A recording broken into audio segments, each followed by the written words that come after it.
sure the advice you need is always in stock. And you're looking for personal attention, something our locally owned pharmacy and friendly staff are famous for. So if you're trying to find a pharmacy that just clicks, look no further. Health Mart, caring for you. The final heat timeout of the night has just expired, and we've got 6:04 to go. The clock will be a running clock. They'll go ahead and blow that clock back in play. Oxford will have it 1st and 10 now at the south side 40-yard line. Substitutions, wholesale substitutions for both teams. Taylor alongside Robertson in the backfield. Give it to Taylor. He's going to go right up the middle, and he'll find some running room. He'll be corralled and dropped there by Scotty Moats for the Panthers. I love it. I love seeing those young guys getting their uniform dirty. 2nd down now, and call it 5 to go for the Yellow Jackets down at the 35. Yeah, it's nice to see the young guys get in there and get some playing time. That's right. I love it, man. I used to tell my coaches all the time, player development. A different running back has checked into the ball game, and now he will have the fake as Robertson calls his own number. Robertson in the clear. There goes Sam Robertson. He will score. Touchdown, Yellow Jackets. 35-yard run for Sam Robertson as he fakes it to Uriel Chan and takes it himself for the touchdown. And he's just a 10th grader, Grady, so, I mean, that's just an excellent read right there. He's got some wheels, doesn't he? Absolutely. He's got separation in a hurry. He got a couple steps, and that was it. He was gone, so Oxford will be on to attempt the extra point. It is a 54-0 Yellow Jacket lead now. Garcia on to attempt the extra point. His legs got to be getting tired, Coach. Absolutely.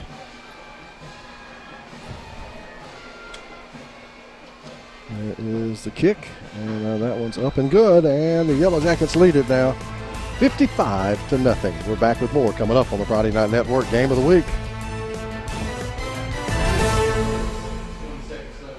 Step into the offices of J. Britt Middlebrook CPA, where you'll find professional one-on-one service for business and individual clients. In this ever-changing tax and economic climate, you can count on receiving the expert advice you need. J. Britt Middlebrook works hard to provide every client what they need to meet all deadlines. Tax season will be here soon. For all your accounting service needs, call or stop by at 1913 Berry Street in Oxford. That's J. Britt Middlebrook, CPA.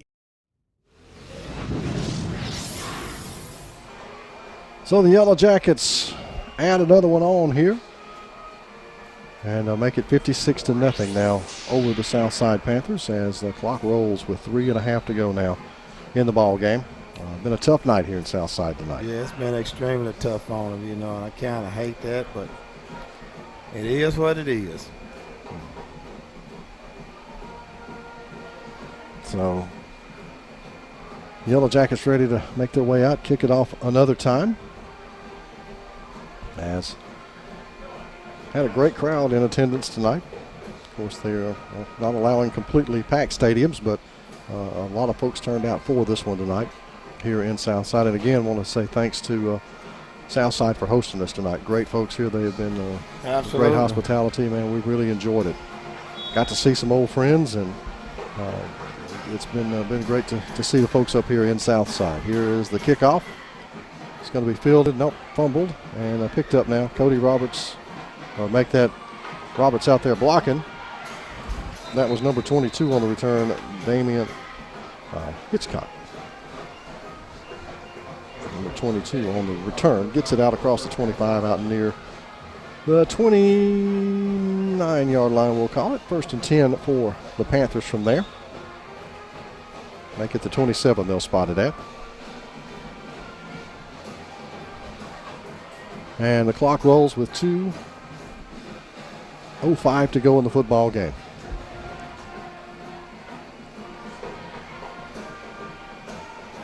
New quarterback in now for Southside. And a new back in as well. They're going to hand it off, and they're going to break it outside and get it out to the 35-yard line. That's number 31, Dalton McGraw, on the carry there for the Panthers.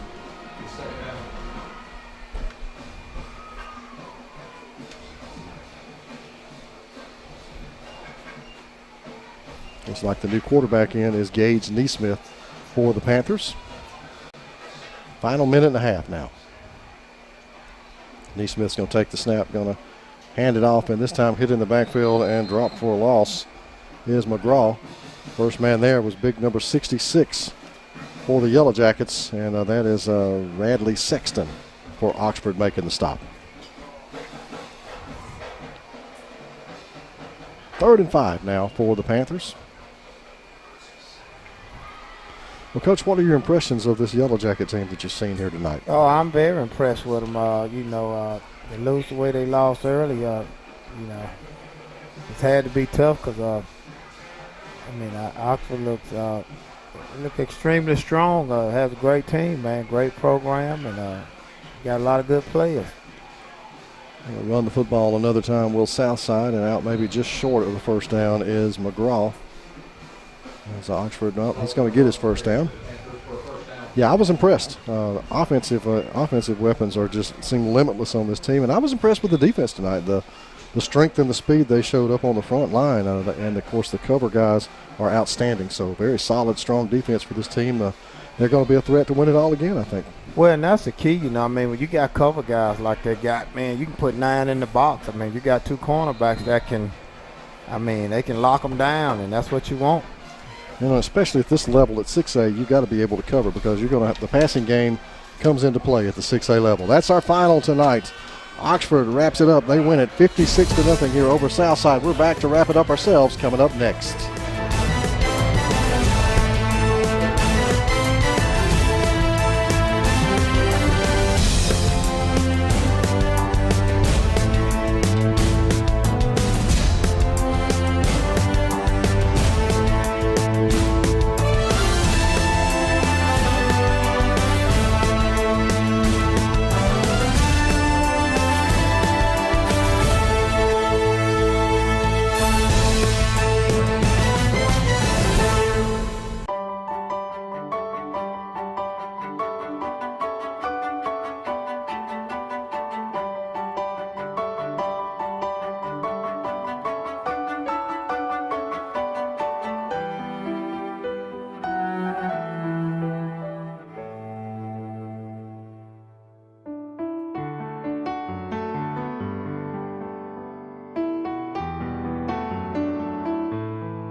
coat when they announced him, all clean shaven and all that.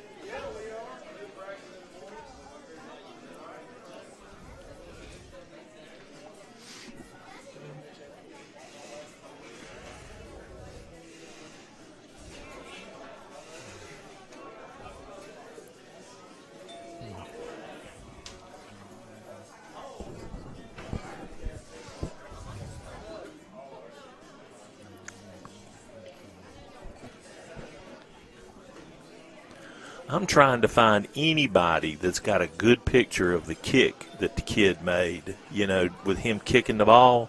And I hadn't found one yet. I can't believe nobody's got a picture of that. I've seen video of it, but it was from far away. Yeah, it was terrible.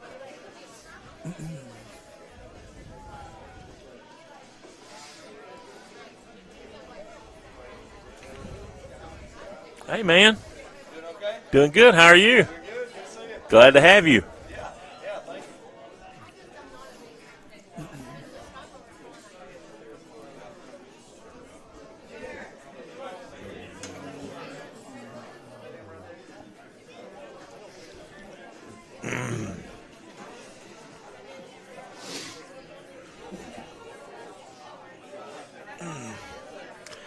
This is a great place to have this. It's almost perfect.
And good evening and welcome in to what is sure to be a black and gold kind of night here at Struts in Oxford as we do week 7 of the FNN Tuesday Night High School Football Coaches Show.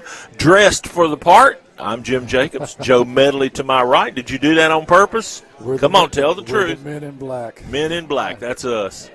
You got your radar gun? Yeah, I got your little ray gun. Your little ray gun, yeah. But don't flash it. I might forget everything, and I don't know that much to begin with. Oh well, one thing we do know is that we are rapidly approaching the end of the high school football season, regular season, and we'll be into November play pretty darn quick. We've got 3 more weeks, I think, 2 more weeks, yeah, 3 more weeks. Some teams have 2 games, some teams have 3. Yeah. What do you think of that? What do you think of guys that opt not to play Week 11? I can see the logic of it. It depends. If you're, especially if you're in a tough region, like Piedmont and Alexandria are, yet they still are going to play each other. Yeah. It would seem like it'd be good to get that rest, maybe get some kids healed up. But there's also some logic to, keeping in, game trim, keeping everything on a certain level going into the playoffs. So just competing philosophies. I really like the idea of playing myself. It just seems to me that you want to be sharp going into the playoffs. And to me, taking a week off and changing that routine. And, of course, I'm no coach and I never made $1 doing it. So that goes to show you what I know about it. But we got some guys here tonight that can answer that question if we want to pose it to them and see what they have to say about the idea of not playing the final week of the regular season. And, I don't know that there is a right answer on that one. And I'm sure Michael Shortt sitting right there has probably been on both sides of it. Yep. Absolutely. We have a super lineup for you tonight. I mean, we have spared no expense to bring in the best in the area. Yeah, there you go. Starting with Cherokee County will be here, Jacob Kelley, the head football coach of the Warriors. We're headed back to Center this Friday night for our second game in as many seasons. Coach Kelley here tonight to talk about the Warriors season so far. When I called him, Joe, and asked him to come down, I said to him, Coach, I know it's a long drive. He said, ain't near as far as Hanley. That's where I'm going Friday night. And I thought about it, and, from Center to Hanley is a long ride. It is. That's got to be at least a couple of hours. Yeah, and you pass over an interstate, but you don't get any help from one. No. Don't get any help from one. Of course, Coach Michael Shortt, who you mentioned, is here with us tonight, and he's going to talk about football today in the state and what he's doing now, which is he one of us now? He is on the dark side. He's on the dark side. And like us, he's in the Men in Black. I mean, but yeah. But you know what? I always thought if he ever did this, he'd be good at it. He was great to talk to back when I used to interview him a lot as a coach. I think he's done exceptional. I've seen him do some television. I haven't heard him on the radio that much because we're always busy when he's busy, but he's doing radio for K98 for Oxford this season, and we'll get to talk to him about that. Of course, the nightcap, Sam Adams is here, the first-year head coach of the Oxford Yellow Jackets.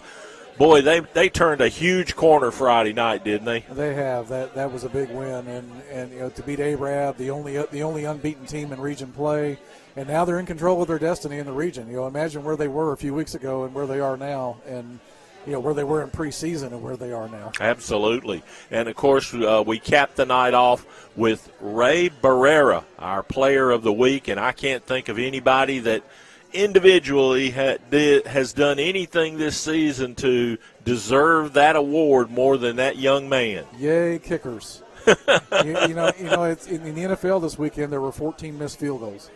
There were 5 in one game, the Bengals-Packers game that went to overtime, but that guy right there was money.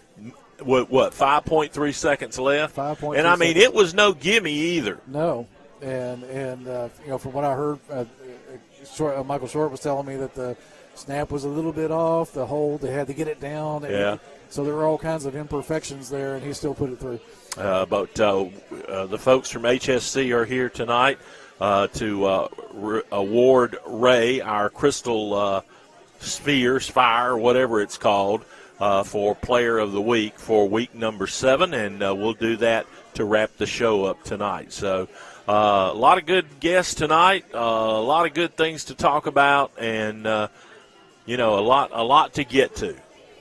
And a lot of great stuff to get to. I mean, I can't wait to hear. I can sit down and hear Michael Shortt tell stories forever. Well, we're going to be in danger of running long once he puts a headset on. I can guarantee you that and it's all entertaining. It's all informative, and he's just been around for so long, and done so many things and had so much success over at Heflin, and he's just great to talk to. There's a running joke in the sports writer business about the sports writer that just asks a question that says, just talk. Just talk about this, just talk about that. But with him, you just put headsets on him and say, just talk. It's kind of like Coach Rob over at Hoax Bluff. You just, give him the microphone, right. Shut up, because he'll deliver for you. Well, we're going to grab our first break of the evening, and I hope the Cherokee County folks are here because we promised them they could come up first, and we'll get to them.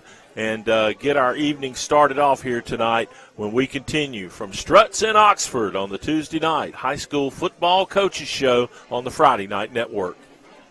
The Calhoun County Commission, made up of J.D. Hess, Tim Hodges, Fred Wilson, Carolyn Henderson, and Lee Patterson, ask you to take a look at what Calhoun County has to offer. Beautiful parks, neighborhoods, recreational facilities, historic sites, and museums. Our citizens enjoy a high quality of life and strongly support the arts. If you are considering expanding or starting a new business, take a look at what Calhoun County has to offer. You will be glad you did. In Alabama, school spirit is in the air on Friday nights. At Farmers and Merchants Bank, we're giving our customers the opportunity to show their school spirit every day with our new Spirit debit card. We've designed a unique card for every Calhoun County school that includes the school's logo. So every time you use the card, you're showing your school spirit. Come in and get your school spirit debit card today. We've got spirit at FNN Bank. Service, solutions, and strength. Member FDIC and equal housing lender. Aniston Auto Trim and Body Shop is your best stop for full-service auto body repair, including all body work and professional painting. They also specialize in complete classic car restoration. When you have an accident, you want it back the way it was, and that's what you get with the team at Aniston Auto Trim. The same is true if you're ready to restore your dream car or a timeless family classic. They work with all major insurance companies and provide free estimates for every job. Come by today and see Stacy Jennings and the gang at Aniston Auto Trim and Body Shop, just up the hill off Quintard on Greenbrier Deer Road.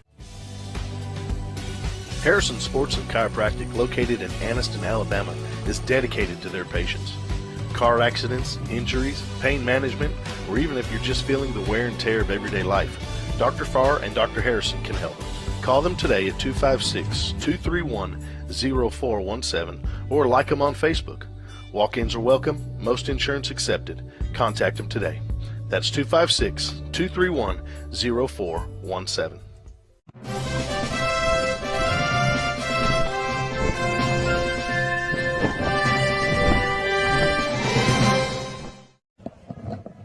And welcome back to the Tuesday night high school football coaches show. Let me see how I got there. We go. As we continue live from Struts here in Oxford, and let's welcome in our first guest of the evening, all the way down from Center, Alabama, from up on the lake, Lake Weiss. Coach Jacob Kelley of the Cherokee County Warriors, sporting a new turf this season. And we get to see it live and in person Friday night for the game of the week when the Cleburne County Tigers come to town. And, Coach, I can tell you now, they'll bring some speed for that artificial grass.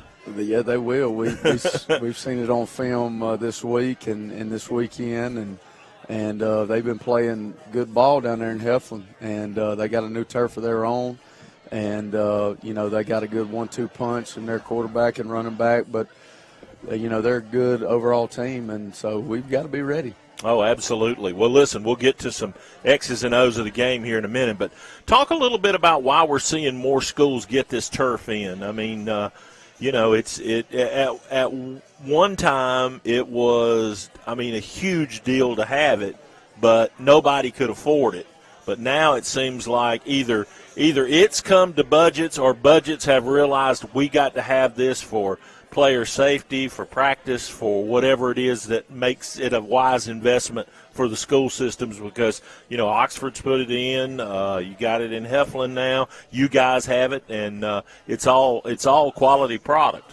It is, and I'll shout out Game Day Athletic Services. They did Oxford, they did Heflin, they did ours, they did Boaz, they did Arab. And the guys that came and worked in Cherokee County, basically we met in May, and they were top-notch the whole way. We had a deadline for our first home game against Aniston on September the 10th, I believe it was. And, from the time they rolled the first truck out, they said, Coach, you'll be ready to roll. And the state inspector came, I believe, the Thursday, the night before, wrapped it up. But it was just great dealing with those guys. Anything they needed, they were just good to work with. They explained everything, and you talked about a lot of people going to turf field. ours is different in that it uses organic infill. So like Oxford and Heflin and Piedmont and Hanley and those fields are very chip heavy. So they have the rubberized chips on the surface and all that. Ours plays like a natural grass in that you'll play on it, you'll walk on there, and you'll leave, and you won't have a single rubber chip in your shoes. I leave practice every day. You have to water it or the organic filling will kind of blow away. You have to drag it, a good bit, but it's different, and it it looks amazing. The guys love it.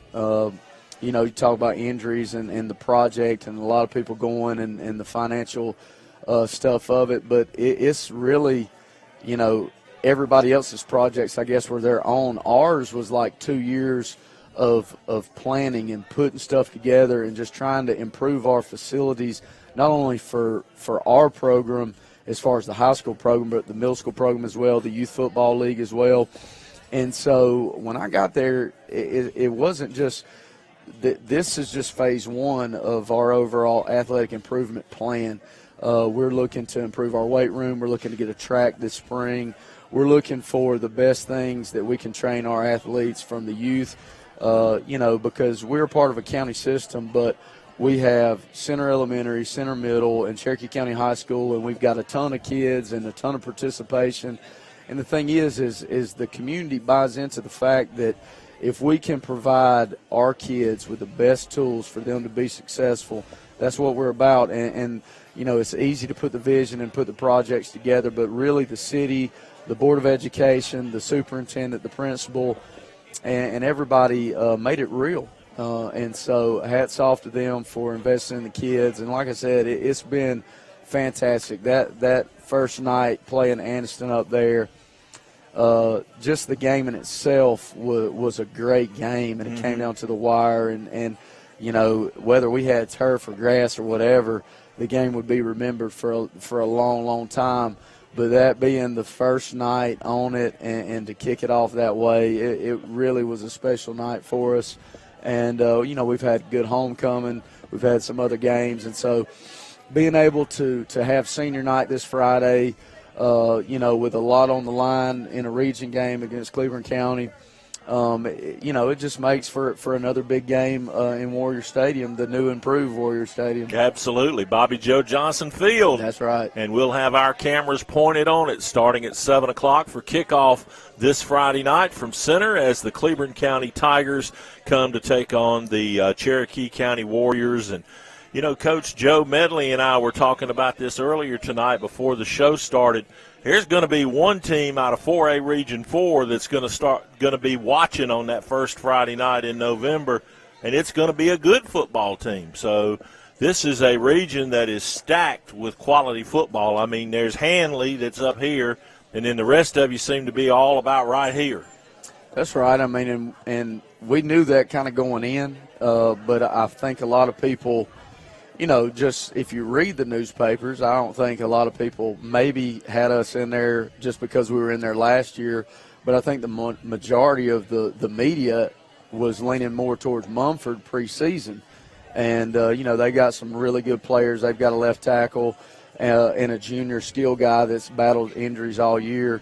And they're a tremendously athletic team. But preseason, I don't think us and Cleveland County really had a lot of thought process, and the only thing we did was use the motivation leading into the season. And that's that locker room bulletin board stuff, or as Coach Saban calls it, rat poison. Yeah. But it worked for you guys. I think it did, but I think our guys play the best when they truly grasp the fact that they control their own destiny, and it's about their commitment in the summer and making sure they're present, make sure that as far as program expectations know that when we show up, we're going to do our job. We're going to put the work in the summer. It's getting ready to play. It's training. It's doing our 7-on-7s. It's doing our teamwork, our field work days, and just getting ready for August. And so, we start off the year in Piedmont, and the scoreboard doesn't show. We actually played them really well for especially 3 quarters, but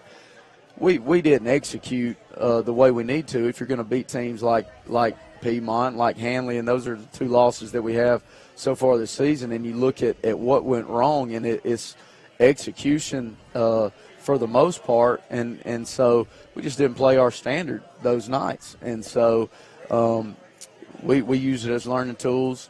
They know what we have to correct on for us to be a good football team, and our biggest opponent is usually ourselves.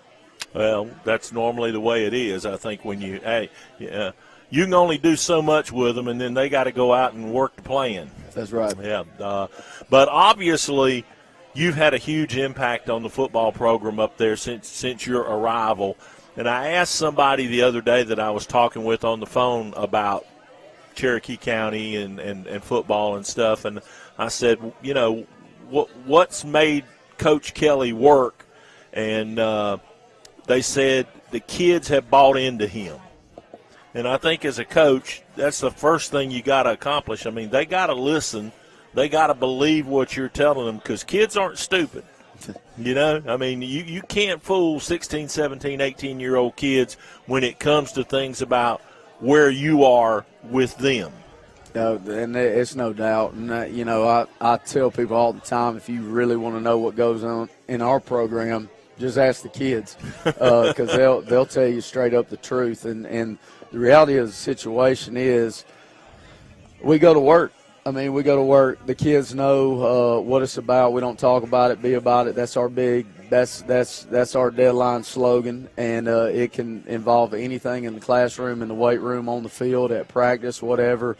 They know what we got to do, and it's about being about that life in preparation. And so my first day was in January of 2019. I literally had a suit on, and I took the tie off, and the guys that were returning went in there and got dressed, and we went in the weight room and started day one right then and there.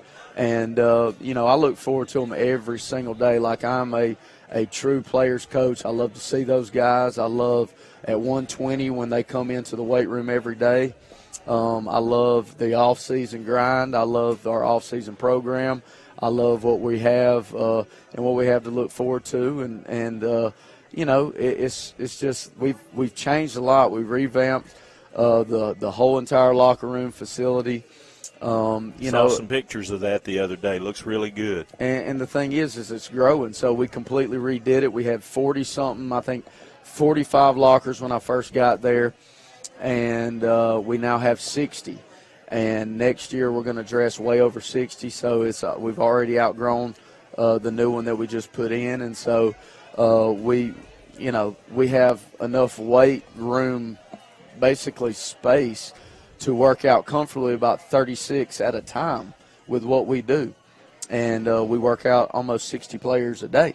So you can tell the logistics reasons of where we're at, we're crammed in there. And so, you know, my guys know that the best, you know, basically argument that we have for improvements is winning.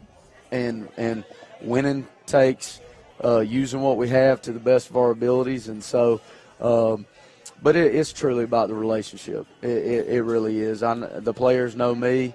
They feed off of me, and they hated me Monday, but they, you know, that's usually how it is on a Monday coming after a loss. And it's looking in the mirror, and it's taking ownership and ownership of the self and the team, and just self-evaluating on why it didn't go our way on the Friday. And if we're going to make it go our way, what do we got to do to change that? And so it was a much better day today.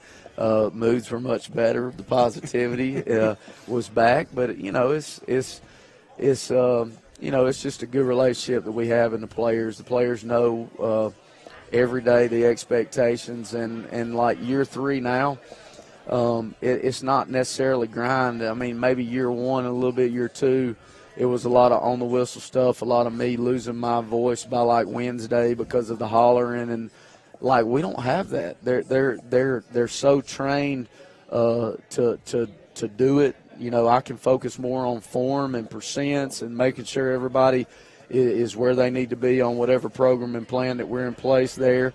And so, that's the thing is we got some great kids in Cherokee County. It's a great community. It's a great place to be. It's a great place. My wife teaches at the elementary school. My son and daughter go there. We got one more on the way. That's the new addition coming our way in 2022. And so, it's just I'm proud to be a Cherokee County Warrior. I'm bought in solid in the black and gold. Well, that community up there, they love their sports, and especially that football. Coach Curry set a standard. The state titles are there. The basketball gym, in my opinion, is one of the greatest home court advantages in this part of the state. I mean, it's just unbelievable. It can be. I mean, it is. Coming from Georgia. The first time I walked in there, I was just thinking, this gym's a little undersized in my opinion.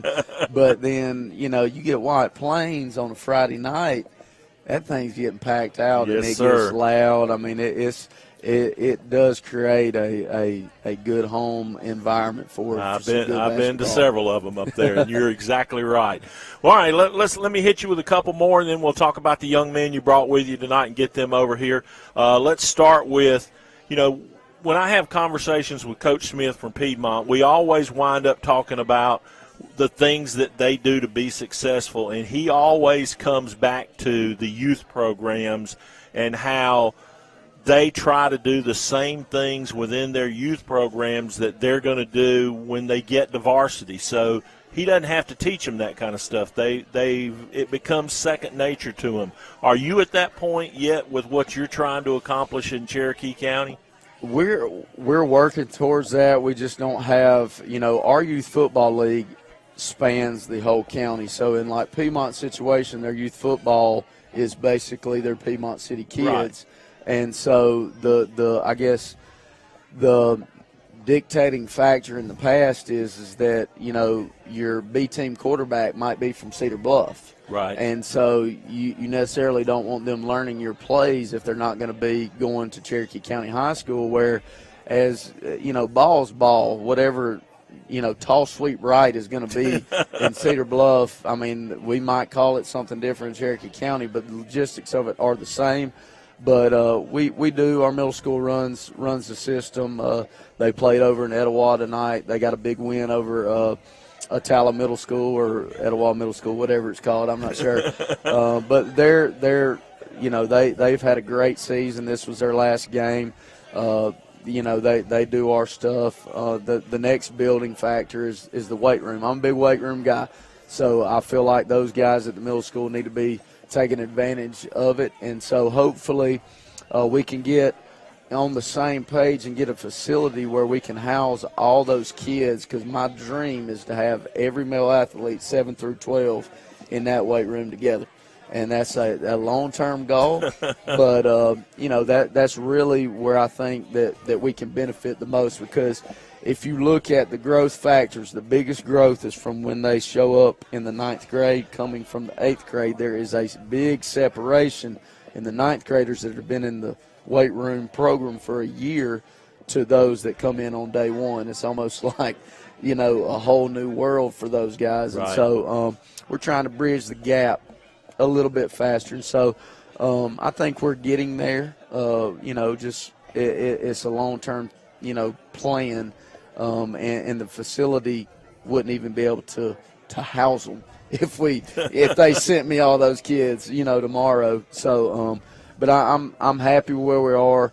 The youth football's got a great facility, and being able to play in Warrior Stadium. Yep. On the turf field, they've got some good kids, some good athletes, and so, we would love to make this thing as good, because there's a lot of talent in Cherokee County. Absolutely. There's a lot of quality kids. You talk about Spring Garden, you talk about Sandrock is having a great year, and so. Cedar Bluff's won a couple of big games here recently. So there is a lot of good talent in Cherokee County. And so, that's kind of where our youth football is right now. But, we're excited about what's coming our way coming from the middle school. Great. All right, let's talk about what you've seen in Cleburne County to make them have the success they've had this season versus where they've been the last couple of years, and give us a couple of keys to the game Friday night. Well, Coach Burns always done a good job at Cleveland County. You know, they gave it to us last year. Even though we won the game, we actually felt like we lost because of how they just got after us, and they limited Damien's success in the running game. He still had a little bit, but their thing is the quarterback to start now was injured at the time, and so they were kind of elbow, I think. They were kind of one-dimensional when they got to us, and so we were able to defend them pretty well. And this is year 3. Those guys in the system, they've completely bought in. They play extremely hard. They're very physical. They fly to the football on defense, and they got that 1-2 punch. And when you put those guys in space with what they do, they can be very, very dangerous. And if you're not locked in, if you get out of upfield, if you get out of place, if you miss tackles, they're very, very capable of beating anybody on any given Friday night. And so we've watched the tape on them, and like I said, we're gonna have tomorrow and Thursday to get ready and tune this thing up, and get our guys, locked in and ready for senior night this Friday. Yep, absolutely. All right, well, we're looking forward to being there. Again, the game of the week Friday night from center at Bobby Joe Johnson Field, Warrior Stadium, for Cleveland County and Cherokee County. I know you brought Damien with you tonight. Who else is here? I brought C.J. Gresham with me, too. They're two of our skilled guys, obviously. Seniors, right? Both of them? Yes. I wanted to bring 2 seniors. And so C.J. this is his first year with us. He came, in January, I believe, is when he came to us. And so he's kind of done a lot of things for us. He played a little quarterback. He's played receiver. He plays cornerback for us. He's leading the team, maybe even the area in interceptions, and, done some really, really good things. He's a tremendous playmaker, does a lot for us on special teams in the return game. And then, obviously, Damien went over 1,000 yards last week against Hanley, and he's just, a tremendous workhorse, plays linebacker, defensive end, outside linebacker. He does return game. He could probably punt if we needed to, but we got a great kicker. So he's a load. I know that. He does it all. And the thing about Damien is he had a tremendous offseason, and he dropped about 15 pounds. He got faster, and he's in better shape than he's ever been. He's the strongest kid we have in the program. Usually, like in our weight program, you got 700-pound club, 800-pound club, 900-pound club, 1,000-pound club. Damien's like approaching the 1,300-pound club. Ooh. And you're talking about power clean, bench, and squats. That's where that weight went, Coach. Yeah, well, turned some of it into muscle. That's correct. And so they've had a tremendous summer, tremendous off season, and I think it's led to a tremendous year. And they're kind of like our bell cows and our energy. And so hopefully they have a lot to say for you, because they can be kind of quiet when they're put on the spot. I know Damien's a little quiet now. We'll see what we can do with CJ. That's right. All right, Coach. Well, listen, have the gate unlocked. We'll be there about 12:15 Friday, and we appreciate you driving down. Good to see you. Yes, sir. Thanks for having us. All right. Coach Jacob Kelley of the Cherokee County Warriors with us, and we will see him along with Cleveland County Friday night for the game of the week. We'll be back with the players he brought with him coming up next here on FNN. The tire, arguably the most important part of a car. Without it, we could not stop, we could not go, we couldn't drive at all. They come in all sizes, brands, treads, prices, and ratings. How do you know which is the right tire for you? Thankfully, there's Cobb Automotive, and they have been answering this question since 1981. With a large selection of brands and sizes in stock, you are sure to get the right tire for the right price. Cobb Automotive, located on Highway 21 across from Walmart in Oxford, and 2001 Quintard Avenue in Anniston. In Alabama, school spirit is in the air on Friday nights. At Farmers and Merchants Bank, we're giving our customers the opportunity to show their school spirit every day with our new Spirit debit card. We've designed a unique card for every Calhoun County school that includes the school's logo. So every time you use the card, you're showing your school spirit. Come in and get your school spirit debit card today. We've got spirit at FNN Bank. Service, solutions, and strength. Member FDIC and equal housing lender. The Calhoun County Commission, made up of J.D. Hess, Tim Hodges, Fred Wilson, Carolyn Henderson, and Lee Patterson, ask you to take a look at what Calhoun County has to offer. Beautiful parks, neighborhoods, recreational facilities, historic sites, and museums. Our citizens enjoy a high quality of life and strongly support the arts.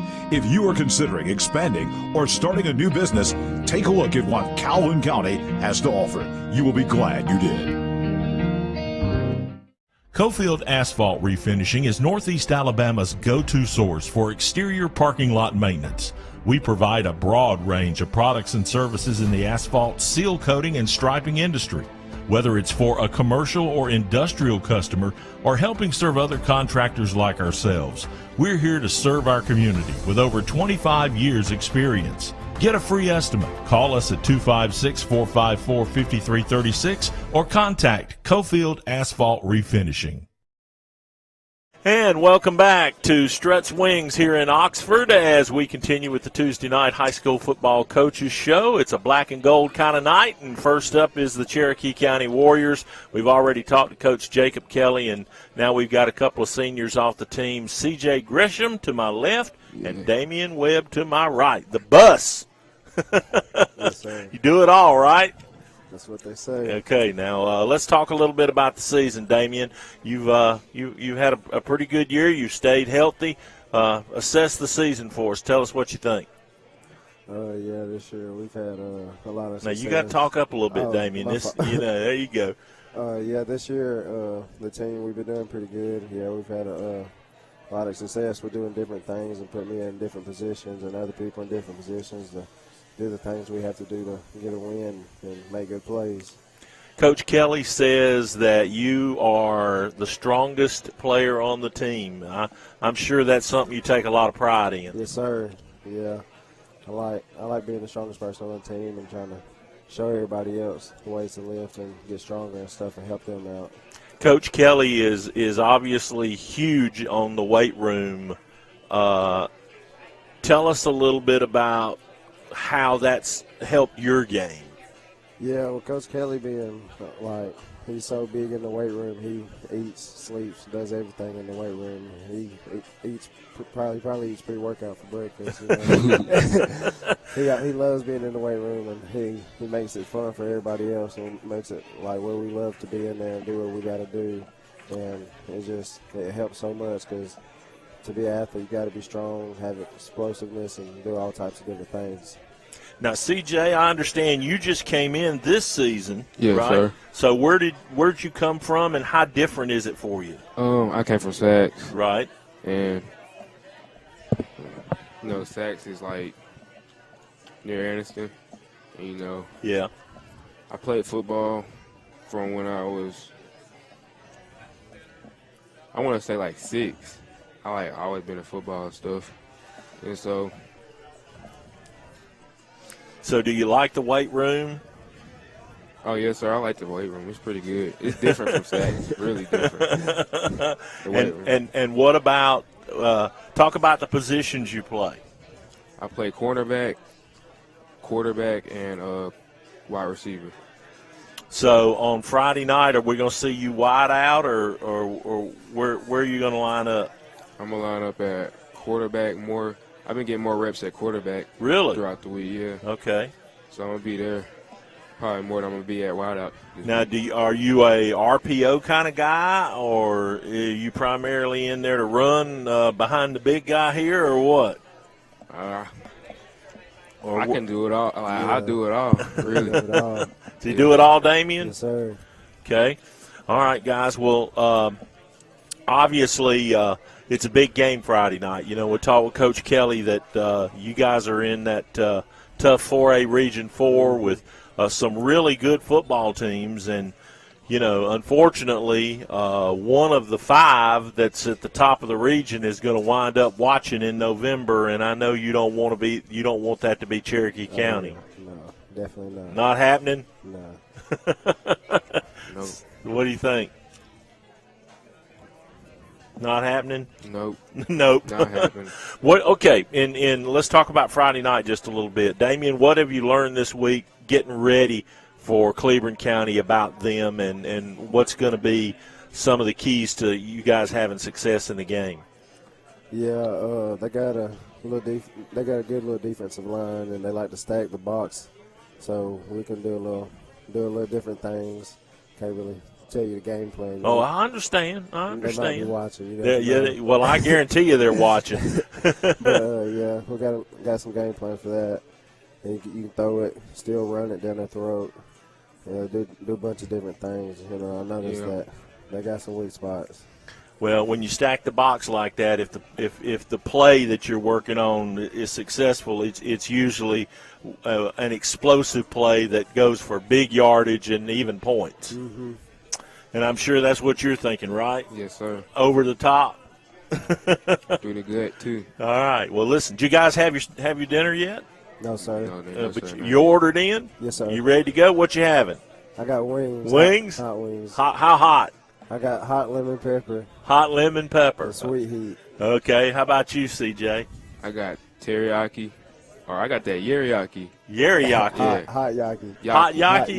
Yeah, hot yaki. All right. Well, maybe your plates are at your tables, and we're going to let you guys get out of here. We will see you Friday. Cameras ready to showcase what you guys do, and going to do it on that brand-new turf up there. How about that? Yes, sir. All right, good deal. Looking forward to seeing both of you in action Friday night. Game of the week, 6:30 is countdown to kickoff. 7 o'clock, ball is on the tee. Cleveland County and Cherokee County. Big 4A Region 4 matchup at Bobby Joe Johnson Field at Warrior Stadium, and we will bring it to you live on all of the social platforms. You see them there on your screen, as well as FNNnetwork.com, Roku for your TVs, and Amazon Fire Stick as well. We'll be right back with Coach Michael Shortt coming up next here on FNN. Serving Calhoun County for over 30 years, Crawford Office Supply offers selection, convenience, and low prices. Choose from a wide variety of office furnishings featured in their huge showroom. With savings of 50 to 70% off scratch and dent items. You'll find it all from pens and paper to janitorial supplies at Crawford Office Supply, including on-site printing, all backed up by unmatched personal service and free delivery to local business. Crawford Office Supply, 301 South Layton Avenue in Anniston. Remember, buy local, it matters. Your neighborhood Grub Mart is your one-stop shop for everything you need when you're on the go. Grub Mart features the best prices on Coke and Pepsi products and is the home to the 99-cent bag of ice every day. And Grub Mart is your exclusive home for the popcorn bucket. Purchase yours for only $5.99, then bring it for free refills throughout the year. And save every day with your Grub Mart Super Saver Card. When you're on the go, it's good to know Grub Mart has everything you need. Gas, diesel, and delicious Oleo donuts. In business over 78 years, visit your local Grub Mart today. If you want to experience what makes a great community grocery store, stop in Ohatchee Discount Supermarket on Highway 77. It all starts with a clean store, friendly service, and well-stocked shelves, full of what I need, like fresh produce, bread and baked items, lots of meats, drinks and snacks, laundry and cleaning supplies, and so much more. They're open daily, 7 a.m. until 9 p.m. And since they're so close to the lake, they're always good for a last-minute cookout. Great prices to boot. Ohatchee Discount Supermarket.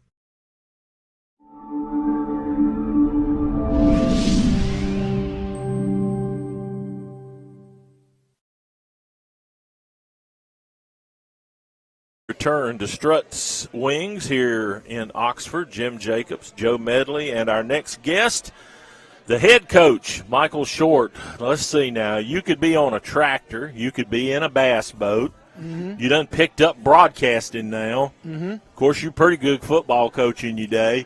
Yeah. What are you now exactly? Are you one of us? I'm a little bit of everything, I think. Welcome to the dark side. Joe says you're a member of the dark side now. I've been told that too. That I'm a member of the dark side now. I said, well, I used to call everybody that, so I'm a member now, full-fledged. Coach, Joe and I mentioned this in the opening. We could probably sit here with you and talk for 3 or 4 hours, but we don't have that. We don't have that kind of time. So let's start with football in the state of Alabama right now. What do you like and what do you not like from a coaching perspective? Well, you know, I've actually the past 3 years I've watched a lot of film, tried to evaluate the things that I did and what I could change. Cause you know, who knows, the itch may get stronger one day to get back in it. I think Joe mentioned there when I got out that I may get back in it one day, and who knows? So I study a lot of football, and I know that high school football in Alabama is still king. You know, it's the greatest sport ever to me. Teaching kids, you know, about adversity and going into the storm we talk about here at Oxford. But you know, I love football. I've learned a whole lot more than what I ever thought I could. And I used to kind of, you know, when you're coaching, you're in that grind and you just kind of stay on track. But then when I got away from it, I was able to step back and evaluate where I was at. And I learned a lot of things that I wouldn't do, and learned some things that we were doing that I thought was good. And so, you know, that's where I'm at, doing a lot of learning. And football in Alabama is still strong, I promise you. Oh, there's no question about that. And I think the strength of that increases every season. And you know, I think the technology that's out there, you know, has helped elevate some of that. So I think the dark side can take a little bit of responsibility for helping promote the game, you know, in 10 years, shows like this didn't happen. I mean, you know, the technology wasn't there to do it. Well, everywhere you turn, there's a show like it. I mean, somebody's trying to do a show, right, but it's promoting high school football. Exactly. And anything to promote high school football is great in my eyes, you know, and anything that promotes the kids and the coaches, because they take a lot of beating sometimes. So anything that promotes coaches and promotes the players in their schools is good to me. It's great. And social media has gone a long way in promoting high school sports, period. Mm-hmm. Yeah, you're obviously sitting at it from a broadcasting perspective now, and with seeing what you've seen and however many games that you've covered with Oxford this year, what has that done to shape your perspective on the game? Well, when we first started, you know, 2 years ago, I did a little pigskin roundup, you know, kind of got into it a little bit, and I was doing Thursday night NFHS games, you know, and that was a kind of like what we're doing here on the TV, right. But I just couldn't get used to being in Sylacauga and not at the ball game. You know, I'm sitting there with 10 screens around me, and I'm trying to act like I'm in Fife, Alabama, or out in the cold, and I just had a hard time with that. But, you know, being able to be as a radio, my biggest thing I had to get used to was not trying to announce the game like a football coach, because I would get into like talking about cover 2, cover 3, and all these different formations, and I'm thinking, you know, the person at home has no idea what I'm talking about. So the biggest thing for me was to be able to water it down for me, so the average person at home, the 75-year-old man and woman sitting at home that can't get to the ball game will understand. So what I try to do now is, in my mind, is I want them to feel like they're at the game. And I want to talk it, and I want to be able to present it to them just like they're there. And I think I'm starting to get to that point here toward the end of the season. Got to verbally paint that picture. And I'll tell you, I think doing radio and doing it well from both a play-by-play and a color type scenario is the hardest thing to do, because with TV you've got the pictures there, yes, and you've got the gadgets. I mean, he'd go crazy with our telestrator. Oh, I'll be drawing plays all over the place with that. And I've needed some sometimes. And then with when I was doing the Thursday night games, you had instant replay. And it was right. You know, oh well, there he is. Yeah, he held him. There's a penalty. It's there. It's right in front of you. But to me on the radio, you got to be real quick. And then the fastball teams, the teams that are going no huddle, a lot of times I may go 5 minutes and don't get a chance to speak because I have to come back and remember everything that happened in the last 10 minutes. So I've enjoyed it, and I've enjoyed covering Oxford football. Coach, I remember growing up that I used to always hear great defense wins football games. Are we to the point to where the offense that we're seeing now has taken over to the point to where that statement's not true anymore? probably on the college level. It is. You've even heard Coach Saban mention it. And probably on your high school level, it's your elite high schools, the larger high schools where nobody plays both ways, and you're able to do those things. But I feel like as you get into the lower half of 4A on down, and you've got some teams that run spread offenses, but like Piedmont's going to line up and spread, but they're going to run over you. And that's what Steve does. And then you've got Ohatchee and Fife and people that run those offenses, and people will say, well, why don't everybody run that offense? Well, that offense works at a certain level. You got to have the certain kids to fit it, just like you got to have certain kids to fit a spread offense. But if you're getting bigger schools and you line up everybody inside a box and we're all about 5 yards apart, they're going to have people that are good enough to play you. They're going to have good people big enough to get inside and play you, whereas you probably need to spread those guys out where you got a chance. But as far as defense is concerned, you still got to be sound on defense, and probably as you go into a game and they're good as you are, your talent level is the same.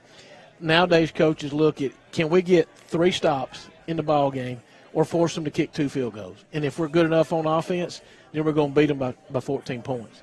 So it's not about, we used to have all these little tags we would give out. Hey, we'd give out a helmet sticker for 200 yards of offense. That's the first half now. Yeah. I mean, if you can give up in high school, if you're giving up around 300 yards, but if you're getting 450 and 5, then you're going to win.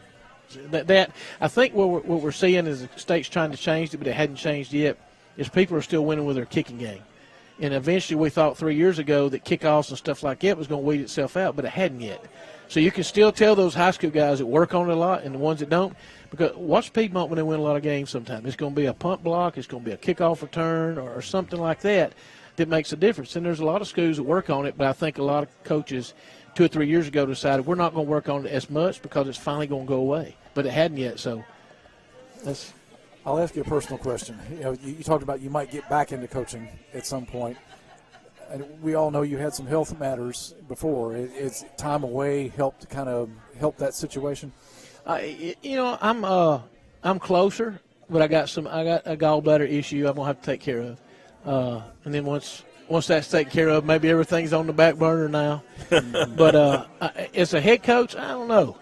But I wouldn't mind, I would get into it, to be an assistant and to help somebody out because, there's a lot of great programs out there that's got 2 or 3 ex-head coaches on their staff.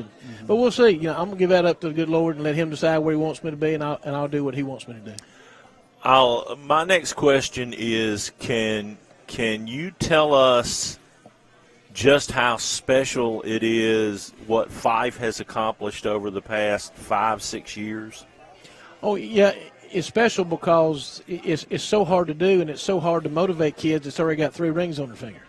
I mean, I've already got 3, Coach. I mean, how many more can I get? Well, we can get 2 more. But, what he's done, what Paul Benefield's done is take each team, and once the season's over and they get their ring whenever they do get it, they start over. They wash it clean.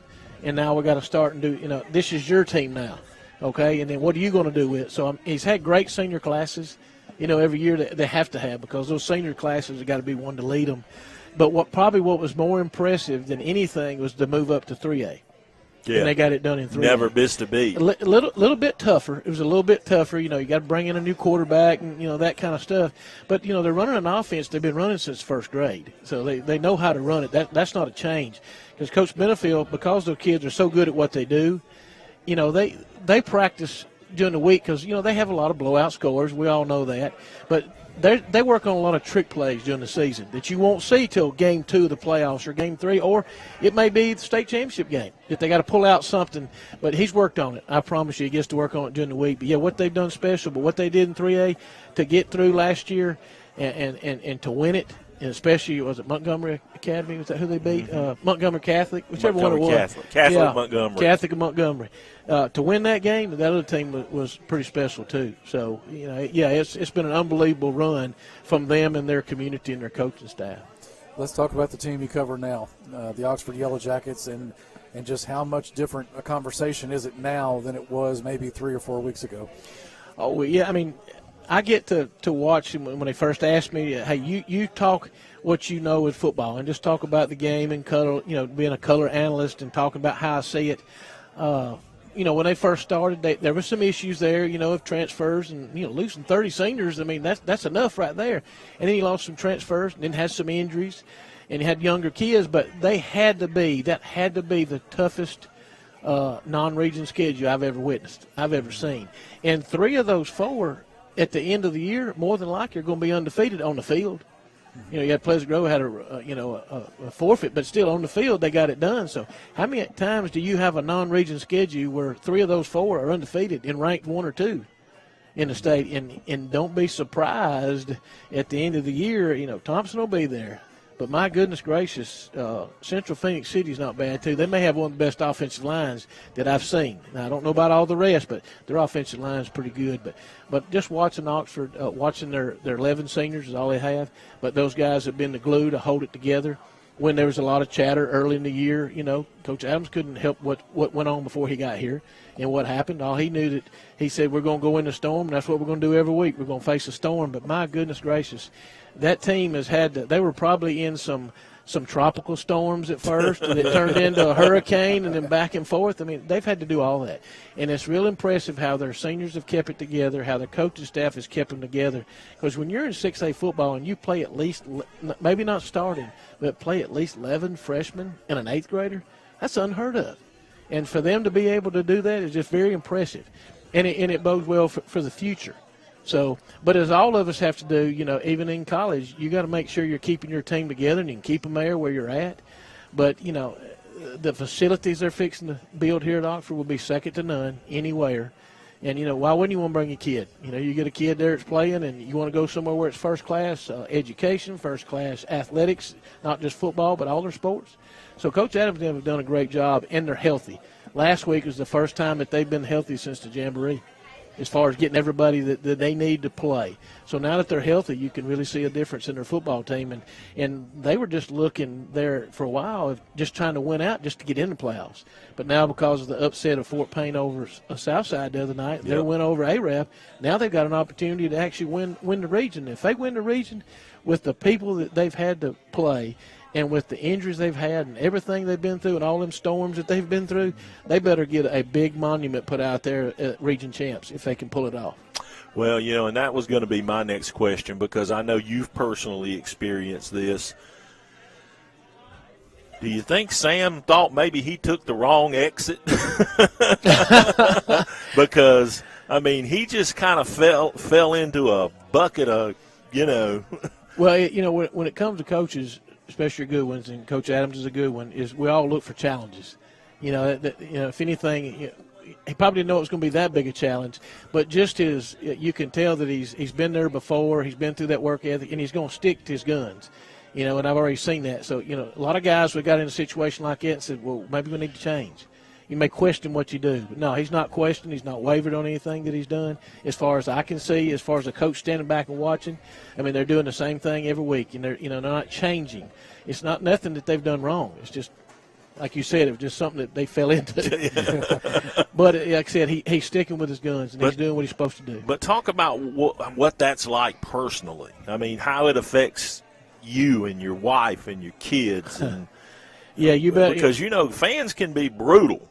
Oh, they can be, and they are. I mean, like I come out of being a coach still, I'm very protective of coaches. I'm very protective of players. And, you know, when you come out of the radio broadcast, now you're up in a press box. And you got to get through all of them. Yep. You got to walk through all of them, and you hear all this chatter going on, and you want to turn around and just, you know, hey, shut up. Don't do that. Be quiet. So I have to bite my tongue and not say anything, but I can present positive on the radio. I mean, because to me, there's enough negativity in the world going on out there that I need to figure out what's positive, and let's talk about it. He may miss every block all night long, but you know what? He's still out there trying, and he's still playing. So that's the part I try to bring, you know, to the radio, the positive side of it. Because, like I said, there's enough negative in our world right now that we don't need it on Friday night. So it's been enjoyable, and it's been good for me to be up in there, to be around football. Tonight's enjoyable to me to be able to come out and just talk to people. I mean, you know, you go to the radio and you're talking to everybody, but you don't hear them. So, and I'm gonna tell you what, Barry, Coach, sometimes that's not a bad thing. Yeah, yeah, you're right. But Bear, my partner, Bear Thompson, well, he's a good one. He's a great one on play-by-play, and he's a good man. You know, he's good for me to be around and just to get to ride the games with. So it's been enjoyable for me to be able to do that and to be a part of Oxford football. I mean, who knows? I kind of like doing it. Hey, you don't have nobody throws a rock at you. Nobody says anything to you after the game. If you misspell a name or if you just didn't say it right, I'm sorry. I'll get it right next week. You've coached kickers, and I know one of your former kickers. Mm-hmm. And this young man is sitting over here that we're going to talk to here in a little while. Can you speak to what it's like, to coach a kicker that's going into a situation like that, like he did when like Ray did when he got the winning field goal the other night, and how much you enjoy as a coach seeing a positive result when it. Yeah, he kicked a field goal. They had a drive right before halftime to get it to 17-10. They had like a 60-yard drive in about a minute and a half, and there's no time left. The clock's running out. He runs out there on the field, boom, hits a 28, 30-yard field goal, and high school, it's a long field goal. And he had a lot of height on it. So that was one of his important kicks, of the game. And then it comes down to the last one, and when he went out, everybody's thinking, if you make it, he'll make it. I said, that kid's got ice in his veins. He's going to be okay because I've watched him kick all year. And I've watched him in practice make kicks. And they put a lot of pressure on him in practice. So it's not like something that's new to him.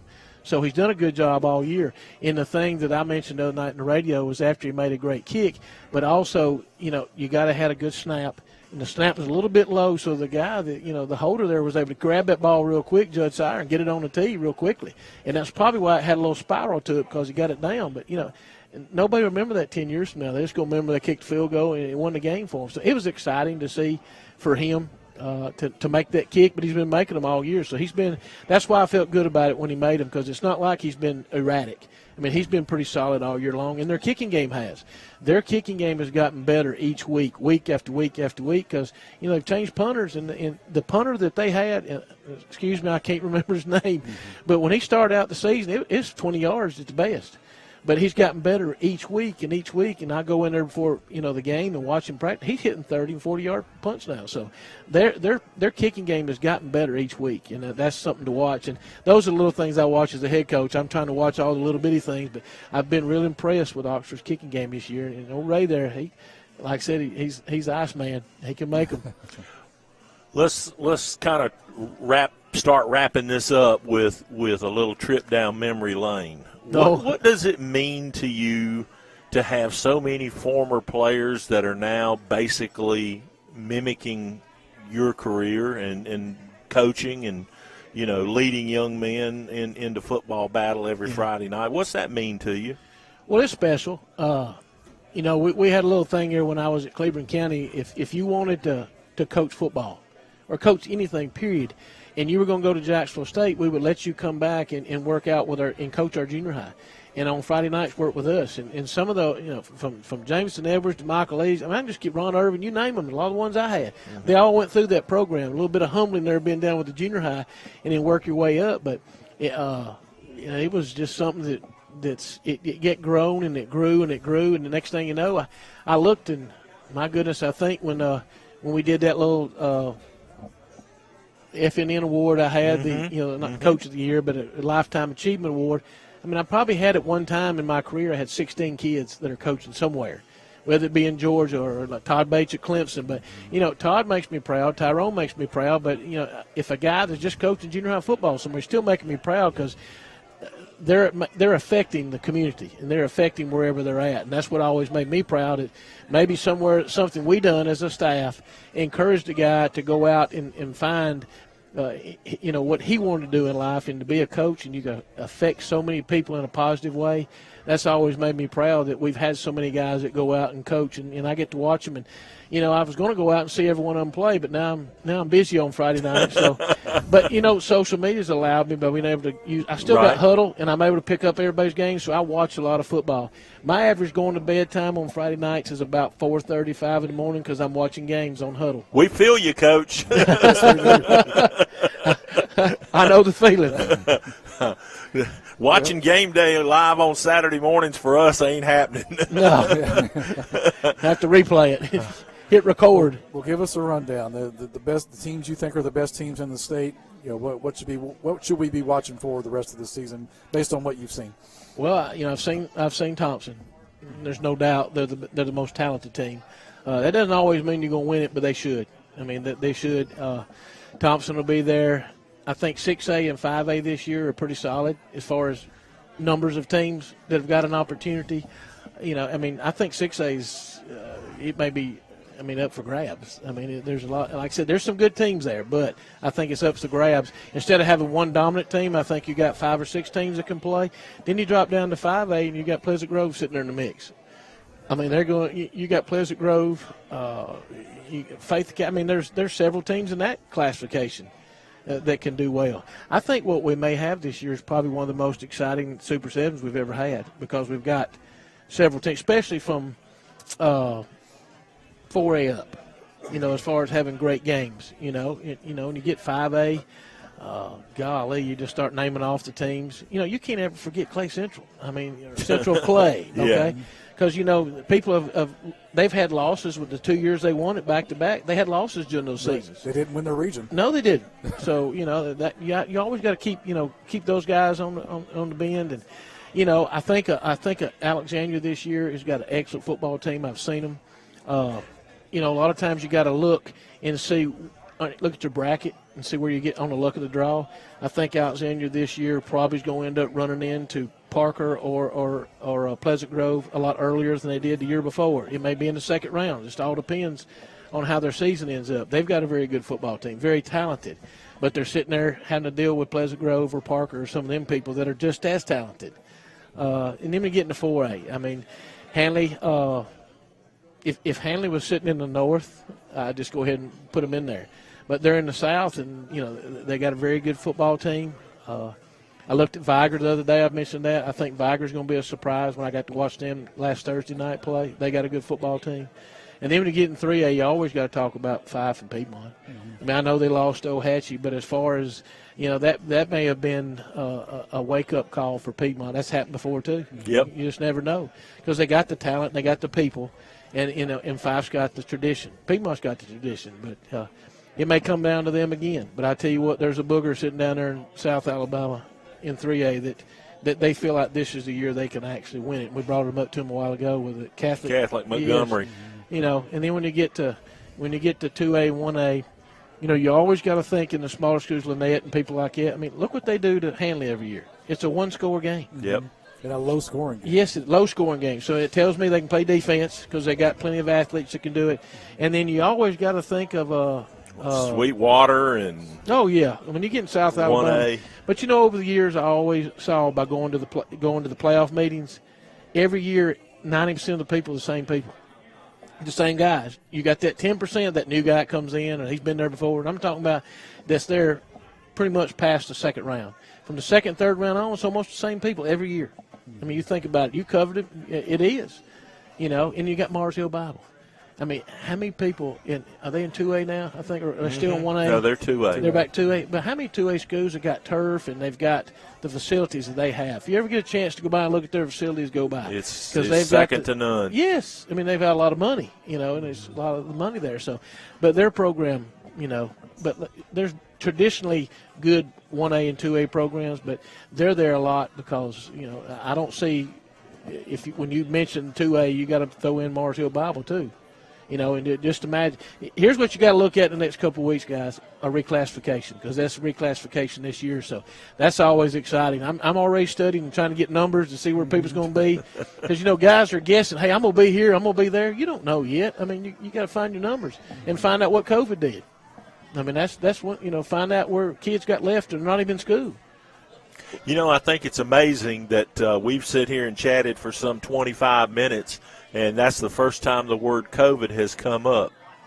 That's amazing, isn't it? Well, maybe we've cleared the hump, Coach. We're just more respectful. Again, I'm trying to bring up something positive because I know it's out there. And it's probably to me, it's been tougher on the kids this year. It was tougher on your older people and your coaches and teachers. COVID, I guess COVID 1. Yeah. Now you got COVID 2. It was harder on the students. And coaches have been through a lot this year with COVID 2. You just hadn't heard about it as much. There's been a lot of, it's not reported like it was. So we had a lot of kids out. There's still a lot of death, but it's something I respect, So I had my shot. I took care of myself. So, but I still respect it just like anything else. Absolutely. But like I said, football is the greatest sport. I appreciate what y'all do here, with FNN, and like I said, I'm just glad to be here, glad to be a part of something. Well, I had a chance to say this last week to Coach Rob, and I say it without reservation today. Heflin and Cleveland County is a better place because Michael Shortt was there for many years. I don't know about that, but I was blessed to be able to be there and be a part of it. But some amazing seasons, and, hand that's touched a lot of guys that's taking it on out there and working with kids on a weekly basis. And I think that's one of the great things about what we do. Well, I appreciate you saying that, and they're going to continue. They're going to get better. They're getting better each week, and they're in a tough region, and they got the new turf, and I don't get to cut grass no more, but they got a great place. And Coach Burns has done an excellent job, and they got a big ball game coming up Friday night. I mean, they're fighting to be a home field right now. Absolutely. Those 2 hours. That should be a great game. And it's amazing how tough that region is, Coach. I know we need to wrap it up here, but they could go from fighting for that to not getting in at all. That's how tight that region is right now. So there'll be a good team not in it. Yep, absolutely. Well, listen, thank you again for coming out. You're always welcome. We'll have you back again. Maybe we'll do a playoff edition and get you back in here, and we can lay some brackets out and have some fun. All right, appreciate it. All right, we will be right back with Coach Sam Adams of the Oxford Yellow Jackets when we continue from Struts Wings in Oxford on the Friday Night Network. Hi, I'm Dave Mack for Advantage Tire on Highway 202 in Anniston. Most of you know about the new and used tires and rims we sell. But I bet there's a lot of things we do that you don't know about. We have a full lineup of ASE certified mechanics that are ready to take care of just about everything you can imagine, like this. He's working on a brake job right here. At Advantage Tire, we've got the latest diagnostic tools. These are all digital. This is wireless. Most people have a wired. We got wireless. But on top of that, when it comes to diagnostics, we still handle your alignment with the latest technology available. And don't forget, we do shocks and struts too. So the next time this happens to you, you know where to go. Advantage Tire, Highway 202, Anniston. The Calhoun County Commission, made up of J.D. Hess, Tim Hodges, Fred Wilson, Carolyn Henderson, and Lee Patterson, ask you to take a look at what Calhoun County has to offer. Beautiful parks, neighborhoods, recreational facilities, historic sites, and museums. Our citizens enjoy a high quality of life and strongly support the arts. If you are considering expanding or starting a new business, take a look at what Calhoun County has to offer. You will be glad you did. Harrison Sports and Chiropractic, located in Anniston, Alabama, is dedicated to their patients. Car accidents, injuries, pain management, or even if you're just feeling the wear and tear of everyday life, Dr. Farr and Dr. Harrison can help. Call them today at 256-231-0417 or like them on Facebook. Walk-ins are welcome, most insurance accepted. Contact them today. That's 256-231-0417. The tire, arguably the most important part of a car. Without it, we could not stop, we could not go, we couldn't drive at all. They come in all sizes, brands, treads, prices, and ratings. How do you know which is the right tire for you? Thankfully, there's Cobb Automotive, and they have been answering this question since 1981. With a large selection of brands and sizes in stock, you are sure to get the right tire for the right price. Cobb Automotive, located on Highway 21 across from Walmart in Oxford, and 2001 Quintard Avenue in Anniston.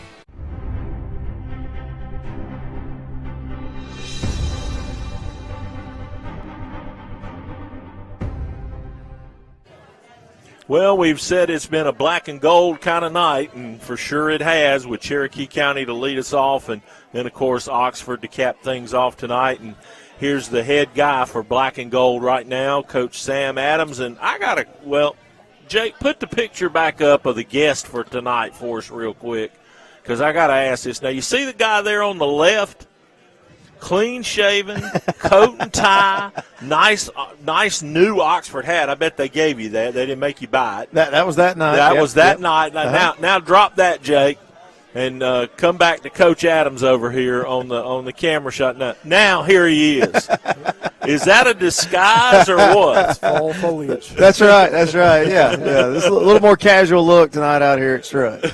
Yeah. Is that a seasonal thing for you? I mean, Yeah. do you do that or? Yeah, I normally bring it around. When about October rolls around and all that. I get a head start on the no shave November. Because I know Coach Ginn is that way. Mm-hmm. We'll see him in the spring and the summer, and he'll be clean shaven. And I walked in one day, and he had a beard down to here, and I'm like, "What are you doing?" And he's like, "This is my hunting attire."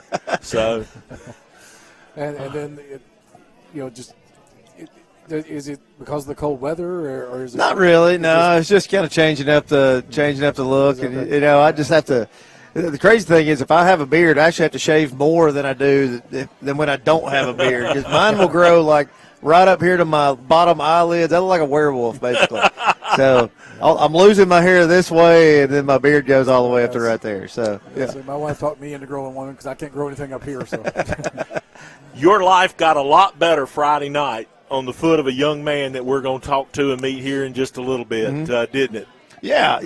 I'm super proud for Rey. He and for all our guys, but Rey's made a lot of great kicks for us all year long. He's getting a lot of attention for the last one, but he's really been pretty steady for us all the way. And even within that game, made one as time was expiring in the first half to get us to 17-10 and really change the momentum for the entire game. And so, I mean, he's probably the most improved football player we have on our team, regardless of position, just from where he's come from summer to right now. It's obviously with your team, it's a different conversation now than it was a few weeks ago. A much different conversation. Can you talk about just the key points and getting from there to here? Yeah. I mean, some of it is pretty obvious kind of stuff. We've had injury issues throughout the entire season. You kind of reach back to the week that we played Pell City. We were fortunate enough to come away with a win in that game, but we had 4 guys score touchdowns from the running back spot in that game. None of those were practicing at running back 2 weeks before then. It was guys from defense. It was a freshman that came up.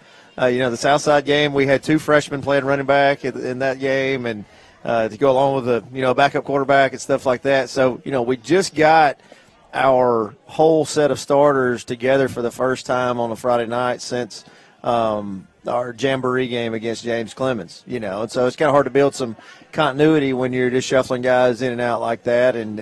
But we got them back. But then a big part of it too, obviously everybody knows, I think by now, that we're playing some inexperienced guys, and you're just naturally seeing them grow up as they get more experience and they understand what it takes to win on Fridays. And we're playing 5 freshmen, 1 8th grader, assorted number of sophomores. I kind of lost count of how many young guys that we're playing, but they're just growing up right in front of our eyes. And now we've got ourselves in a position where we've got a good shot. If we do what we need to do, I mean, we control whether we're the region champion or not. So, and that is no small feat with this particular group of guys. You obviously knew coming in how many seniors were going to be graduating and the club was going to lose, but you didn't know at the time that you were going to have to deal with some of the transfer stuff you had to deal with. Mm-hmm. What was that like? I've always just tried to go, and this is a cliche, but I think it's a cliche because it's true. You got to understand what you can control and what you can't control. And being the new guy in there, the way I tried to set my mind into it was that, look, I'm not taking this thing personal. These people don't know who I am. If I had been here 5 or 6 years and we have guys all of a sudden hitting the road, then that I would probably feel a little bit different about that. You know what I'm saying? So, but I didn't take this job because of a player or 5 players or 6 players. I mean, I took the job because I wanted to be the head coach at Oxford High School and run the program the way that I know that it needs to be run, And so, that's just kind of part of it is today's world. I also think that, what we're doing here within the program, I mean, it's not like we're just trying out new things and seeing how they go. I mean, this is the formula that we're following has been proved successful for years and years before this in this state and other states. And, I have 100% confidence that the way that we're running this program is going to help every player that we have reach every goal that they could ever have as a high school athlete. So we just continue to go to work every day and coach the guys that are there, control what we can control. And, we had some tough spots early in the season. We're playing against some really good teams with some guys that we didn't necessarily plan on maybe being the Friday night type of guy. We thought some guys that they were kind of forced into varsity action when they maybe would have been on another year being more of a JV type guy. But now you're starting to see all that pay off. We can't use the, this guy's a young guy or inexperienced, but for so long. Now they've got a number of games under their belt, and they've played a lot of 6A and 7A football at this point. Coach Jonathan Nix has a saying out at Pleasant Valley that I really like, and I think it applies to this particular situation. You got to be where your feet are. Yeah. You just got to deal with what you got. And, it had nothing to do with you, I don't think. It was just circumstances, and, you can't let that drive you crazy. Right. Yeah, and we addressed it very briefly as a team. And then just kind of moved on and went about our business, I hope everybody understands that we've got a lot of really good football players here still at Oxford High School. We've got a good group, and people in some conversations that I've had, they tend to focus on the young guys that are playing a lot. And those guys deserve a lot of credit. But we've got a group of 11 seniors that they don't have to still be doing what they're doing right now. They could have done something else or gone another place but what we're seeing from those guys is they're continuing to take on any challenge that faces us head on, and we're a whole different football team right now than we were 4 weeks ago, 5 weeks ago, 6 weeks ago. And those guys deserve a whole lot of credit for that. Let's talk about your quarterback, Sam Robertson. Started the year, got hurt. Now he's back at it. And at first, seeing you guys play with him, obviously the running dimension was big, but now the stats you see from the ARAB game, the passing dimension's getting there too. Sure. Yeah, he's has a big skill set as a high school athlete. I think a lot of the intangibles are really what makes him who he is. Leadership skills, steady demeanor. Never gets too high, never gets too low.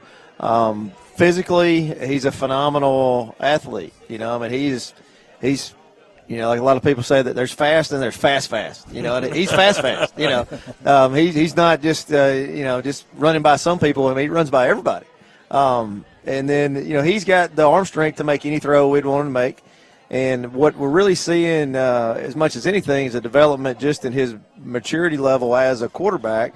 He just didn't have a lot of playing time under his belt in meaningful varsity action. I know he had, played some snaps here and there and some cleanup kind of duty last year, and but it's a whole different thing when you're the guy that's having to be the one that's really pulling the trigger, from the opening kickoff. And I think it's just the more experience he gets, the better he's going to be.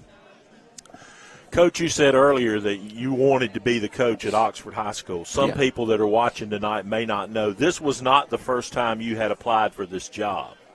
This, you got it this time. But what is it about this program that was so attractive to you that made you want to bring your family here and become a part of the community? Yeah, well, there's several things that kind of go into that. First off, my wife and first grade son are sitting right over there. I would not be here if it wasn't a great place to raise my family. Talking about the town first, right? It's a town that is growing in a whole lot of ways, but the school system part of it, was a big draw because obviously, it's important for me for my son to have the best education possible, and I feel like Oxford City Schools is a place that can deliver that. For Oxford High School, one of the things that's very attractive, that was very attractive and is very attractive to me is that, I consider it to be an everything school. Football is obviously very important at Oxford High School, but it's not the only important thing.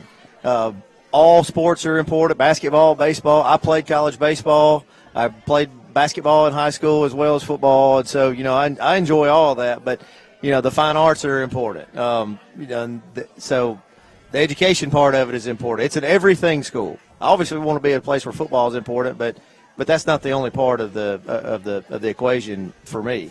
And then it's a place where, because of the structure of the school system and the city and its relation to the athletics department, you have obviously there's a lot of resources there, and there is nothing standing in your way from developing a program that can consistently compete for championships. And, and I think since I've gotten here, it means a whole lot to the people in this town to win, but to win in the right way and to run the program based on things that are going to last. And, and I think that's part of what I think makes this place so special. You have a lot of names that people would recognize in your mentorship. Yeah. As an assistant coach, you Yeah. you worked under Tommy Tuberville, Mhm. you worked under Josh Niblett. Yep. A lot.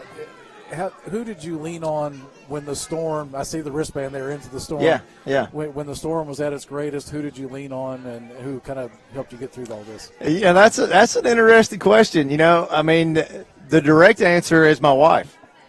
And really none of those That's usually guys. a good place to start. I hate to admit it, but that's a darn good place to start. Yeah, it's the challenges that we've had to face are very unique to this particular moment in time. And naturally I kind of reached out to a guy here and a guy there, and I can tell you this, I've received more pep talks from people that I know, people that I don't know, and all that, but it kind of gets to the point where, look, let's just coach ball. Let's just get out, because I think the perception of what a lot of people thought was going on did not ever really match the reality of what was going on in our locker room, our practice field, and within our school. So, I mean, we had some challenges now. I mean, there was a storm, right? I mean, there always is, right? There's always some version of that out there. But within our locker room, we just had a team that was ready to go out and play ball. They wanted to practice. They wanted to play. They wanted to do stuff together as a team. And the majority of a lot of that was driven by people on social media that don't have a dog in the fight. I'm just being honest with you. So, and that's part of this job now in the 21st century as a high school football coach. Everybody has an opinion, and sometimes people listen to those opinions and they think that they're facts when they're not really true. So I was never concerned about the guys that we had, and I'm still not concerned about them, and I'm proud of everything that they've done to this point in the season. Well, Coach, I'll say this, to come from out of that storm that you found yourself in and no making of your own to controlling your destiny with a few weeks left in the regular season, I think you've done a pretty darn good job. Well, we got good kids. We got great coaches, and that's I don't know, there's some guys out there, and, I may have had this opinion at one point, they kind of turn their nose up when you start talking about a region championship and all that, but I can tell you this, that there'll be 8 region champions in 6A football in Alabama, and there's a whole bunch of teams that want to be region champions that are not.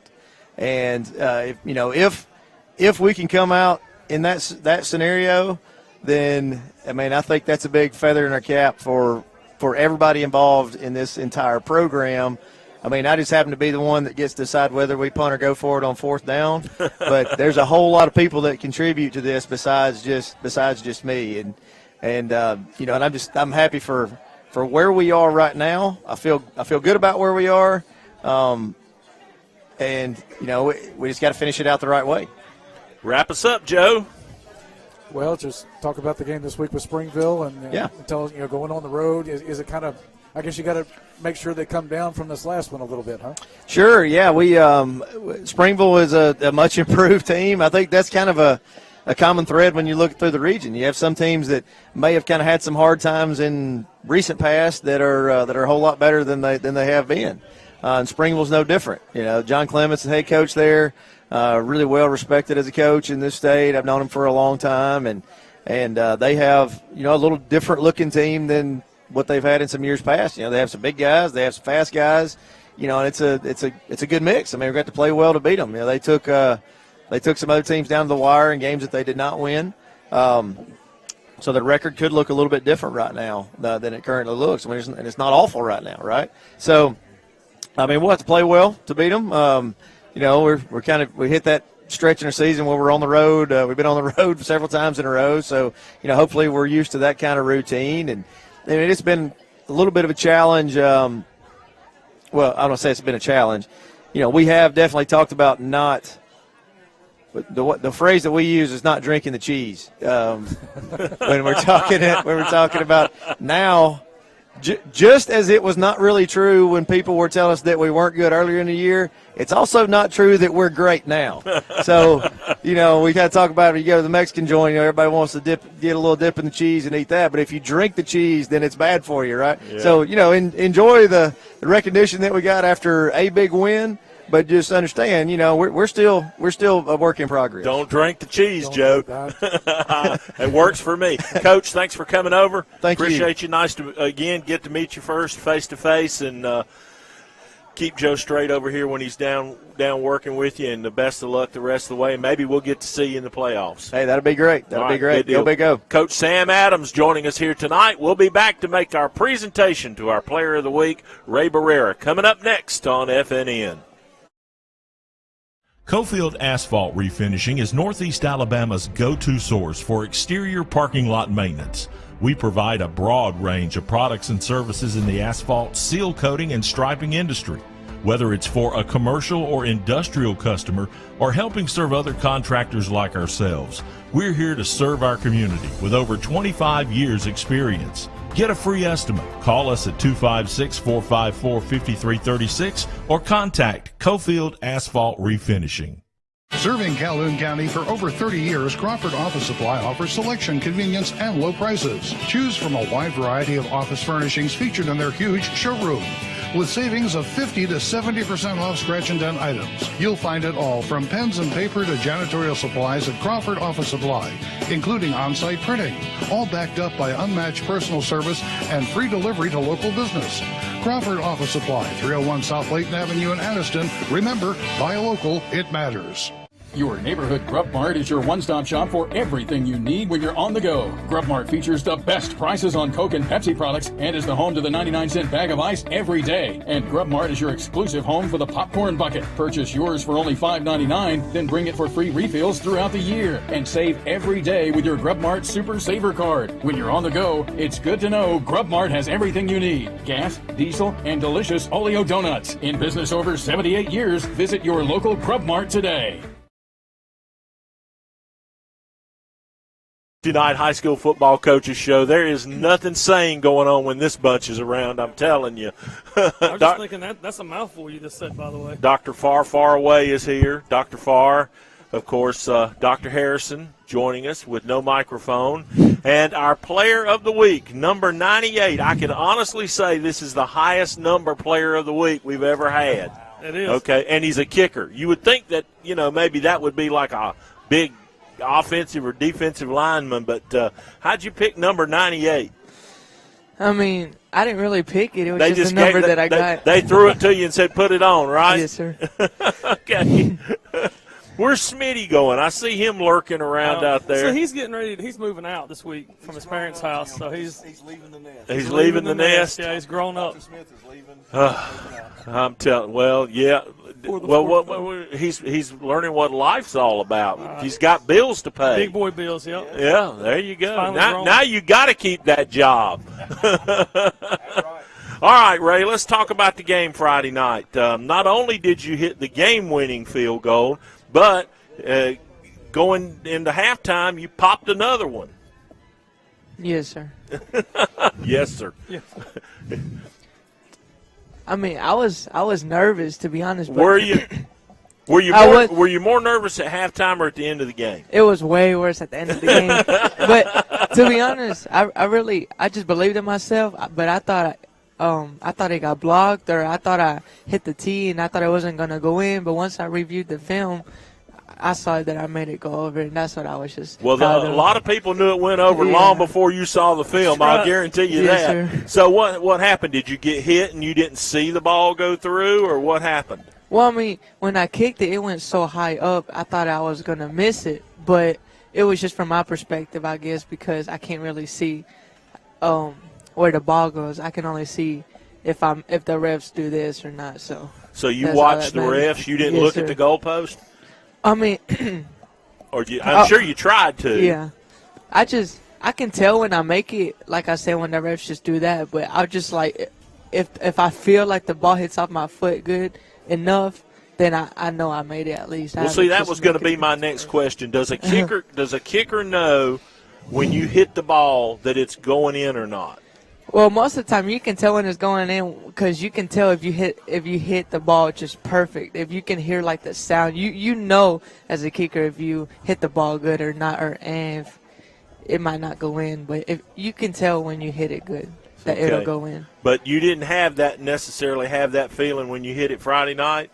Not really. Not really. only at the end. Only at the end. Makes the coaches feel better. Well, now I got a question. Before you went in, who was the last person that talked to you on the sidelines? Everybody. Everybody was telling me that they believed in me and all that. Yeah, just go get it, man. Go hit it, right? What'd Coach Adams say to you? I don't think he said nothing to me. I think he was just more focused about the play. See, I thought he would have said something like, "You miss it, kid. You're walking home." No, I don't recall him saying that. That's how long was it? Was it 37 yards? They say I think it was 37, but to me, I was so nervous it felt like 45 or 50. So. Well, what's the longest field goal you've ever kicked? Like in the game? In a game and in practice. I mean, just when you were out goofing off. Well, in the game, that was my first. 37. In the game, it was 37. Holy cow. That's nothing compared to good kickers. But at practice, I think it was like 45. So you hit 45. A 45-yarder? Yeah, but that was when I don't have no pads on or nothing. When we just go out in shorts and all that. Well, what's that got to do with your foot? When I have when we go out to practice with my girdle and my pants and full uniform, it's harder to kick than it versus if I'm just in my girdle or just in my shorts. Why? Because I have explain to us why. I'm not trying to make fun of it. I'm just what's the difference? Because your foot kicks the ball. It's I don't know. Is it restrict your legs? I think it's restriction. Maybe all that pressure in your leg, the tightness. But I feel like when I kick with just shorts on, I have the full swing and range of motion versus when I'm in pants and girdle and all that. It's I can't get my leg fully to swing or with full power. I can't really explain it, but that's what it feels like. I bet it's been pretty darn cool walking down the hall at school this week, hadn't it? Well, we didn't have school this week. We that's right. Break. You're on fall break. Darn, a kicker's luck, huh? Yes, sir. Now, what do you do anything else besides kick the field goals? Do you kick off? I practice kickoffs onside, sky kick, just anything that my coach tells me to do. Do you punt at all? No, I'm not the punter. You're not the punter. You're just a place kicker. Yes, sir. Okay. Well, I'd say your job's pretty safe right now. Yes, sir. Don't you think? Yes, sir. All right, guys, you got any questions for this guy, Dr. Farfar? I don't. You don't? I'm super impressed. What are you doing here, then? I'm just here to hang out with you, Jim. Well, come on. You can lean on my shoulder. Right. There you go. All right. Well, give him the headset then, Dr. Farr. He's going to do it? All right. I'm doing it. All right. Good deal. Well, here we go. Well, this is the FNN and Harrison Sports Chiropractic Player of the Week award. It's crystal, so don't drop it. Yes, congratulations, man. Thank That's you awesome. so much. Yeah. Thank you. Yeah. How about that? And you get a box to put it back in. Oh, thank you. And what's the saying? Go Big O? Go Big O, but go. All I got to say is I just want to thank God for letting me make it. It goes outside. There you go. I just want to thank God for letting me make the field goal because, when we went to warm up before, because me and my friend always go out to kick before. Hang on a second. There's a story coming here. I'm ready. Okay. I'm ready. All right. Bring it. So me and my friend, we always go to kick before we go into little groups and go outside. So basically, we're just in our tight shirt and then with the pants and my cleats, and we just go outside to kick. And during that time when I was kicking, I wasn't making every field goal, and I didn't really think. I thought I was going to do bad that game because when I was warming up, I was missing every field goal, and I only made 3 or 4 out of all the 10 or 15 that we did in 10, 15 minutes. And so I was oh, no worries. Maybe I'll just kick better once we go on our group. So I went back inside, me and my friend. We put our shoulder pads on a helmet, and then we walked out with our little group. And we did special teams that time. And I was still missing every field goal. I was I don't know. I guess I was just nervous, nerve-wracking because during that time, the A-Rap people were like warming up on that side, and I was kicking. They saw me mess up, and I could just see them thinking like, "Dang, he sucks. Dang, he's not gonna do good." And during that time, I was just nervous.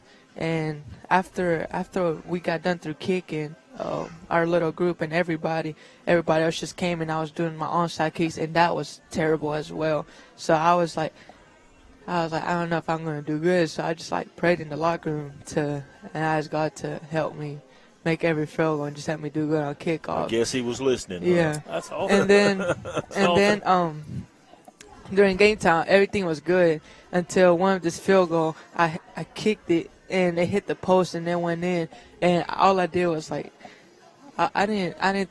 All I thought was it was good luck and it was a blessing that I made it. And then at the very end, it was a blessing that God like made the ball for me, because what I believe is if I didn't ask for him to if I didn't pray and ask for him to help me make every field goal, I personally think I wouldn't have made that last field goal, because it was just like a blessing that I barely made that. Well, I don't know what Coach Adams thinks, but my perspective is keep praying. That's it. and I couldn't do it without my snapper and my holder, and then the team doing what they need to do. Doing what they're supposed to do as He's they're rolling digging this. He is. So like, it's not about me. I feel like it's about the whole team. They don't need me. I got the whole other team. Yeah, I feel like it's about the whole team, not just me. Yeah. Well, who are your buddies you brought with you tonight? I brought Judd, my holder. I brought Curtis, my snapper, and I brought Sam, the QB.